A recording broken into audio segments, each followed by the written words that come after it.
आंतरराष्ट्रीय अंतराळ स्थानकात 9 महिने 13 दिवस अडकून पडलेले नासाचे अंतराळवीर सुनीता विल्यम्स आणि बुच विल्मोर यांना घेऊन निघालेले स्पेस एक्स ड्रॅगन कॅप्सूल अखेर बुधवारी पहाटे 3:30 वाजताच्या दरम्यान फ्लोरिडाच्या किनाऱ्यावरील समुद्रात उतरले. तत्पूर्वी प्रत्येक क्षणाला यांच्या प्रवासाची उत्कंठा वाढत होती.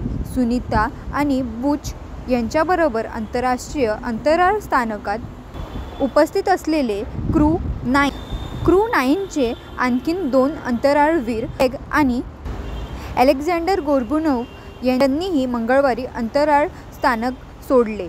चारही अंतराळवीर ड्रॅगन अंतराळयानात चढल्यानंतर सकाळी 8:30 वाजता अंतराळाचा हच बंद करण्यात आला व सकाळी 10:30 वाजता अंतराळयान स्थानकापासून वेगळे झाले. 17 तासांच्या प्रवासानंतर यानाने पृथ्वीच्या वातावरणात प्रवेश केला.